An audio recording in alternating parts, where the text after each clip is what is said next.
Hi guys, if you've got a problem with mold, condensation on all your windows, then listen up because this is for you.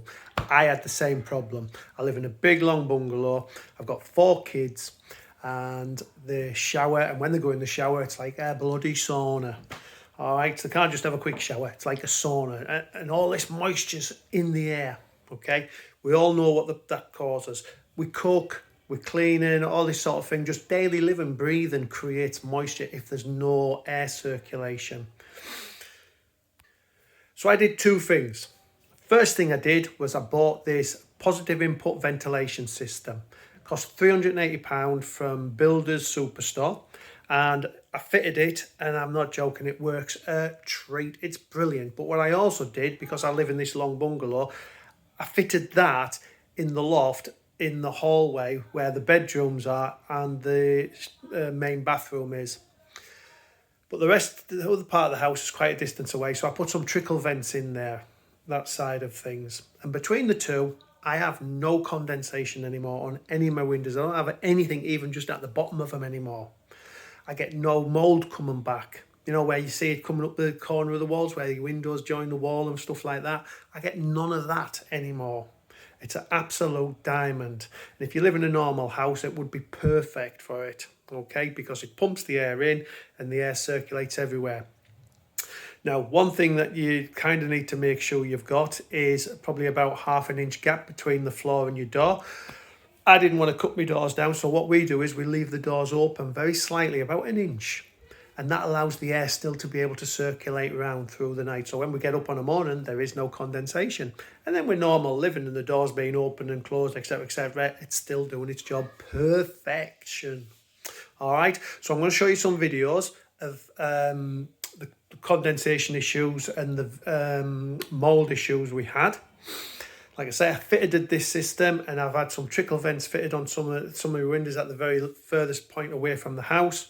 And like I say, it's cured it, no problems whatsoever anymore. Our washer's on the go 365 days a year, sometimes twice a day with all the kids. They just seem to want to wear some clothes for an hour, and in the washer it goes. But well, hey, that's life, unfortunately. So I'll show you some videos of the mold, like I said, and then I'll show you some videos and pictures of me fitting it. Very simple to fit. It's not hard at all. You do need a power source to fit it, and but it is a piece of cake. But I guarantee you, not that I can physically pay you anything, but honest to God, it's worked for me, so it'll work for you. All right, watch and see. So this is what we get. A lot of condensation along the windows. Usually worse than this, but when you've got 4 kids and 2 adults showering, you know, puts a lot of moisture in the air. And this is what the result is. Get mould like so that, and that growing.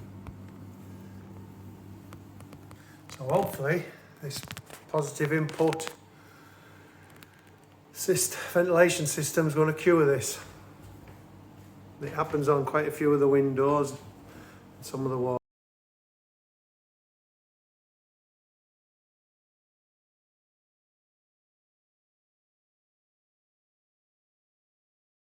So that's it, in the ceiling there. It's constantly doing its job, circulating air from out of the loft. And you'll see in next few videos exactly how I've installed it. So this was, we used to get real bad mold build up the side of the window there. Up the side of the window there. Our bathroom windows used to be terrible. In fact, it used to be quite that bad. We'd get it on one of the walls as well near the bathroom, and also it would penetrate further into the house because we're a bungalow, and I would get it on my doors in there. But it's cured all that as well because we have a slight gap between the bottom of the door, and so air can flow, constantly flow.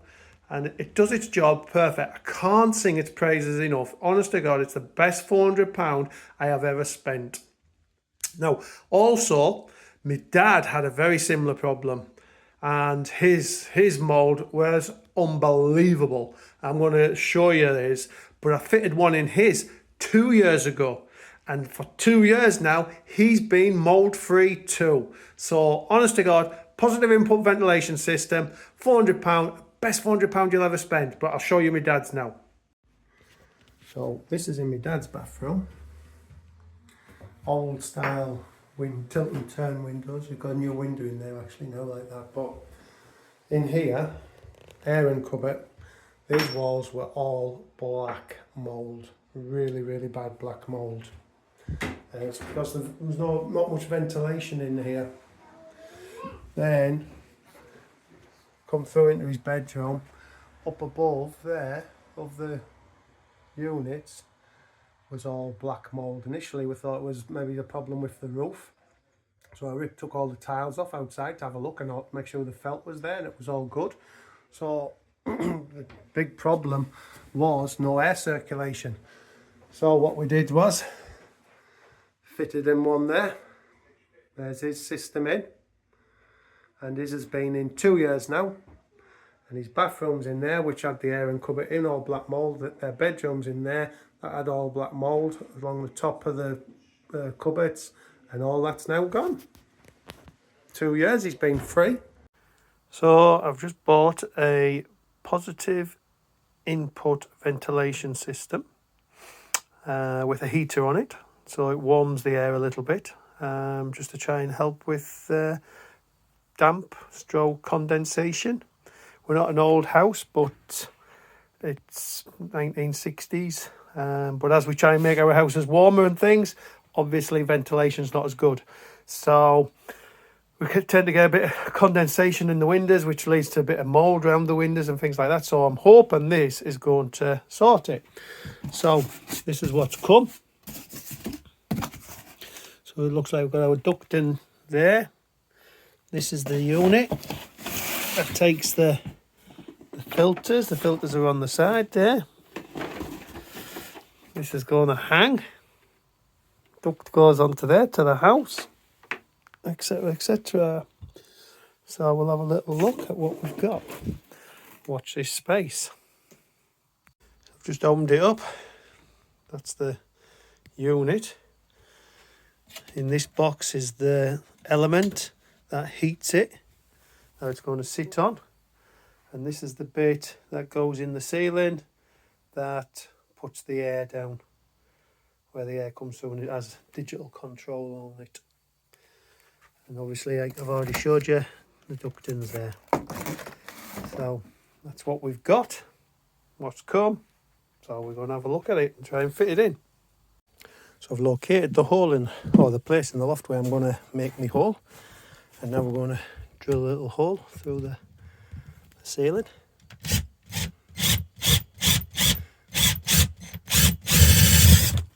There we go. It's through. Now what we're going to do is use the template to mark it from underneath and then cut it out. We've got our template up to the hole. I'm going to mark that and then cut that out. So now we've got it all marked. We're now going to cut it out with a plasterboard saw. So there we go, we've cut it out up into the loft. So I've marked the holes using the actual diffuser that goes into it to put my plugs in. So I've drilled them with 7mm drill bit, and straight in go the plasterboard plug. So now we're going to screw the diffuser up into that. And there you have it, the diffuser nicely fitted in. And now we're going to go up into the loft. Right, so we've now fitted the ducting to the heater, which wasn't easy by the way. Forced it on, and then you really have to prise it over to get it in. Then locked it on with the tie wrap, and it's the top of it. I was like, which is the top, which is the bottom? So the heater's right inside at the top. Heater sits at the top. This is the little cable that's got a plug into it. So we're going to fit that on now, which is pretty straightforward. It just goes straight on and locks on. So we've just locked it. Just literally, it's like 4 prongs, I think it is, or 5 prongs. Just pushes straight down on. And now we're going to sit the heater straight onto the ducting, which it should lock into place. Let's see. I want to see if we can lock it in. Hang on. So, trying to keep things out of the way. Can't do it with one hand. So now what we're going to do is we're going to sit the unit. It's just going to sit up here above it, and we're going to connect the power supply in and the data cable into the back of the unit. But before I do that, I'm going to connect the ducting onto the front of the unit and tie wrap it.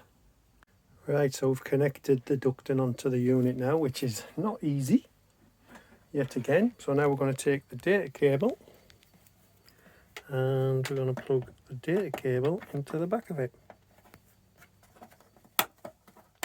In that goes. Super duper. Take the power cable, plug the power cable in.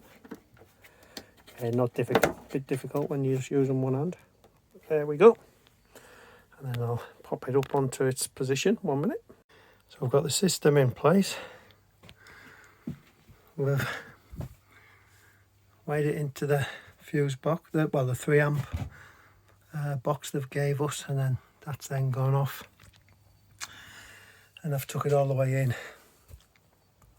It's going to plug into there on a 13 amp fuse there, but it's got 3 amp in there and it does all work. So the system's powered up and it's gone through its 2-minute cycle to sort itself out. It's on set number 3, so we're going to try it just on number 3. I've put the heater on mid temperature, so that's about 10. If the air temperature is about 10 degrees or less, the heat will be on. So let's see what happens with it. So that's it with its diffuser on the front, so it's coming out the sides. We'll see how that fares now. It's on set number 3. You can hear it running. It's very, very quiet. There, that's my setup up in the loft.